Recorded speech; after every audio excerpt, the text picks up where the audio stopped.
آپ ضرور جھگڑا کریں حکومت کے ساتھ، اختلافات اپنی جگہ ہیں، لیکن ملک کو اگر پیسے کی ضرورت ہے تو آئی ایم ایف کو تو، بلکہ جب ہمیں پتا تھا اور اس پارٹی کو بھی پتا ہے، میں آپ کو ذمہ داری سے بتا رہا ہوں، جی پی ٹی آئی نے جو کوششیں کی ہیں آئی ایم ایف کو، آئی ایم ایف اگر چاہے بھی تو اس میں انٹرفیئر نہیں کر سکتا، ان کے چارٹر میں ہی نہیں ہے. جی تو سر. یہ حکومت میں رہ چکے ہیں، ان کو پتا ہے آئی ایم ایف اگر چاہے بھی تو اس معاملے میں مداخلت نہیں کر سکتا. تو صرف آپ نے دنیا کو ایک میسج دی ہے کہ ہم یہ کر رہے ہیں، تو اس سے سرمایہ کاری کا ماحول خراب ہوا. تو میرا کہنا یہ تھا کہ آپ حکومت کے ساتھ جو ناراضگی جھگڑے ضرور کریں ہیں، لیکن جہاں ملک کا مفاد، ملک کی سلامتی، ملک کی معیشت، عوام کی فلاح بہبود، اس کے خلاف کام کرنا، اس کی اجازت نہیں دی جانی چاہیے. آپ قانون کے اندر جو بھی احتجاج کرنا ہے کریں، ملک کے اندر کریں، لیکن جہاں ملک کا مفاد آ جائے وہاں سب کو اکٹھے بیٹھنا پڑے گا. اسی کے لیے میں نے یہ ابھی جو بات کی تھی وہ یہی تھی کہ آپ ان جی کو بٹھائیں ایس آئی ایف سی کے فورم پر، ان کو سے کہیں کہ آپ اس عہد نامے پر دستخط کریں کہ آپ نے اس ملک کے لیے کام کرنا ہے، آپ کو ٹیکسوں کی وصولی بڑھانی ہے، آپ کو جو ہے وہ ملک میں جو ہے تعلیم کا بجٹ بڑھانا ہے، آپ کو بجلی کے نرخ کم کرنے ہیں، گیس کے نرخ کم کرنے ہیں، آپ کو قرضے ادا کرنے ہیں. میں جس عہد نامے کی بات کر رہا تھا وہ ان تمام غلط کاریوں کی نفی ہے کہ جی آپ بالکل. پاکستان کی سلامتی کے لیے جی قانون ڈاکٹر صاحب، سازی کریں. جی ترقی یافتہ ملکوں میں باقی ہر چیز پر سیاست کی جاتی ہے لیکن معیشت پر سیاست نہیں کی جاتی، اور یہی وجہ ہے کہ ان ملکوں کی معیشتیں سٹیبل ہیں اور مسلسل ترقی کریں. ڈاکٹر صاحب، پاکستان میں ایک اور بڑا مسئلہ دیکھا گیا ہے کہ یہ کوئی پہلی دفعہ نہیں ہے، کئی مرتبہ پاکستان کی جی ڈی پی گروتھ 6% سے اوپر گئی، بلکہ ایک مرتبہ 10% سے بھی اوپر چلی گئی تھی، 7% سے اوپر بھی گئی. لیکن یہ جو بوم اینڈ برسٹ کا سائیکل ہے، وشیش سائیکل ہے، یا جو سانپ سیڑھی کا کھیل ہے کہ ایک بار گروتھ ریٹ اوپر جاتا ہے لیکن پھر واپس جو ہے 2-3% پر نیچے گر جاتا ہے، بلکہ ایک بار تو نیگیٹو بھی ہوا ہے. اس کا کیا حل ہے؟ اس وشیش سائیکل سے پاکستان کی معیشت کیسے نکل سکتی ہے؟ یہ آپ نے بہت بڑا اہم سوال کیا ہے. 1960 سے اب تک آپ دیکھیں تو صرف 2 دفعہ منفی ہوا ہے. وہ جی ابھی اسی میں پچھلے 2020 میں ہوا اور اب ہوا ہے 2023 میں. حل صرف ایک ہی ہے. حل یہ ہے کہ الحمدللہ پاکستان کے پاس سب کچھ ہے، زمین زرخیز ہے، مادی وسائل ہیں، جی محنتی کسان ہیں، مزدور ہیں. ہمیں صرف یہ کرنا ہے کہ بیرونی قرضوں اور امداد کے بجائے نمبر 1 ملکی بچتیں، نمبر 2 ملکی سرمایہ کاری، اور نمبر 3 ملک میں ٹیکسوں کی وصولی، جو ہے ٹیکس چوری کو روکنا.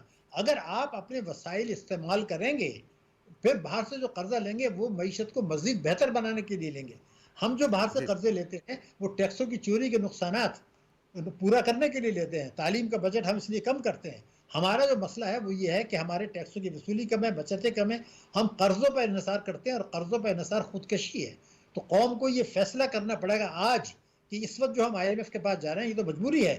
کیا اگر یہ عہد نامہ کر سکتے ہیں تمام سیاستدان اور قوم کہ یہ آئی ایم ایف کا آخری پروگرام ہوگا، کیونکہ یہ 24واں پروگرام ہے، 24واں. جی اب ہم نہیں اتنے جلدی لے سکتے، افورڈ نہیں کر سکتے.